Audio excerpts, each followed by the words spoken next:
계속. 됐습니다. 네, 좀 톤을 낮춰야 되겠네요. 네, 그다음 제가 네, 김문수 후보 발언하시죠. 네, 저는 이재명 후보가 지금 본인이 재판을 5개를 받고 있지 네. 않습니까? 근데 이 재판 5개가 전부 다 보통 재판도 아니고 대장동, 위례신도시, 백현동, 성남FC, 뭐 특정경제가중처벌법상 배임에 또 부패방지법 위반, 제3자 뇌물, 범죄수익 은닉규제법 위반, 그리고 20대 대선의 그 허위사실 공표죄 뭐 이런 것들입니다. 그리고 법인카드 사적 유용 문제, 그리고 쌍방울 대북 송금 사건 이런 건데 이게 지금 한두 가지도 아니고 이렇게 많은 재판을 동시에 받는데 이 재판을 본인이 대통령이 되면은 다 중지시키는 재판 중지법 이런 것도 만들고요. 또 대법원에서 선거법상 허위사실 유포죄 이런 거 하니까 공직선거법도 지금 바꾸고 있고 또 대법원 판결 말고 딴 것도 하고 있다는데 이런 상태에서 더구나 또 지금 미국의 워싱턴 한인 회장이 제임스 신 그 회장이 우리 이재명 회장을 고소를 했습니다. 고발을 해놨는데 바로 국무부에도 고발하고 또 상무부에도 고발하고 유엔 안보리도 고발해놨습니다. 이게 유죄 판결이 나면은 사실 대외 활동에도 굉장히 어렵습니다. 이런 상태에서 과연 본인이 대통령을 하는 것이 맞겠느냐.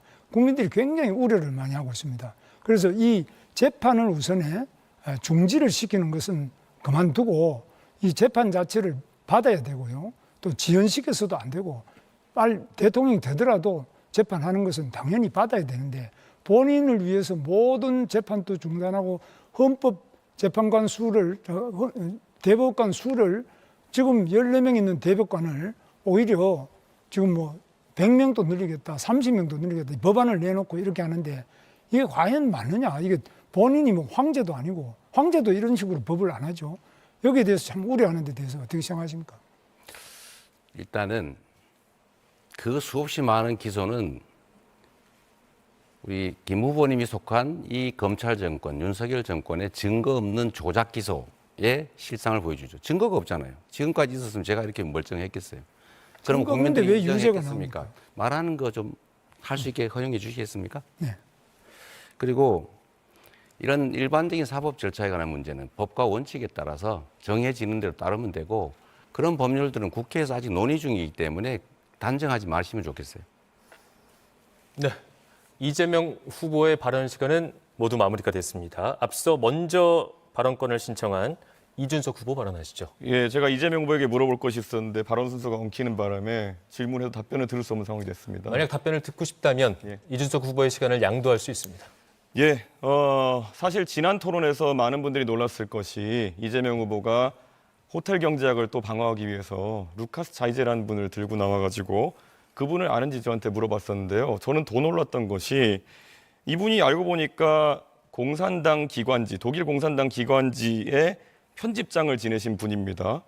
이재명 후보께서는 이런 분들, 기관지를 읽고 이런 분들을 아시는 건지 어떤 경로로 루카스 자이제의 사상을 접하신 건지 이해가 가지 않았고요.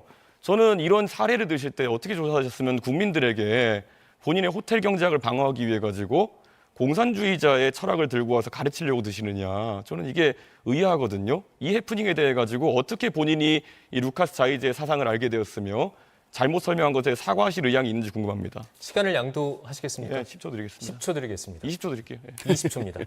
감사합니다. 우선은 뭐든지 이렇게 종북몰이 하듯이 그렇게 공산당몰이 안 하시면 좋겠어요. 두 번째로는 그 사례는 한국은행의 책자에도 나오는 사례예요. 루카스 차이제가 어떤 사상을 갖고 있는지 저는 관심도 없습니다. 더 중요한 거는 이건 아주 고전적인 단순화된 경제 흐름에 관한, 돈의 흐름에 관한 아주 일반적인 사례예요. 100유로 이야기, 100달러 이야기, 5만 원 이야기. 그 얘기를 한 건데 전체를 얘기하면 전체를 보시고 그중에 일부 이걸 왜곡 과장해가지고 이거를 침소봉대하지 않는 게 좋지 않을까. 그게 진정한 토론 아닐까 그런 예. 생각이 듭니다. 20초 지났습니다. 제가 사실 가장 놀라운 것이 우리 이제 세 번째 토론이기 때문에 유권자분들이 이재명 후보의 패턴을 읽으셨겠지만 본인이 지난 토론에서 먼저 저에게 루카스 자이제 아냐고 물어보신 다음에 지금 저한테 종북몰이 하지 말라고 하고 계십니다. 이게 얼마나 황당한 상황입니까? 본인이 어쨌든 남을 가르치기 위해 가지고 당신 이 사람 아느냐 물어보고 제가 안다고 대답했더니만은 본인이 사전 지식 조사가 안 돼 있어가지고 공산주의자의 사상인 것을 독일 공산당의 반자본주의자 이야기인 것을 모르고 국민들한테 소개했던 건 아니겠습니까? 그럼 지금 와가지고 회피한다고 저렇게 말씀하시는 것 이게 바로 이재명 후보가 국민들을 대하는 태도다. 저는 계속 이렇게 발뺌하는 방식으로 토론을 할 것 같으면은 국민들이 올바른 검증할 수 없다. 그래서 저는 이재명 후보에게 오늘 제안합니다. 지정하시는 곳에서 토론 좀 더 했으면 좋겠습니다. 김어준 씨가 하는 뉴스공장에서 해도 괜찮고요.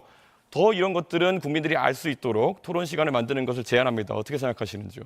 천천히 생각해 보죠. 네, 발언 시간이 마무리됐기 때문에 권영국 후보의 발언으로 이어가겠습니다.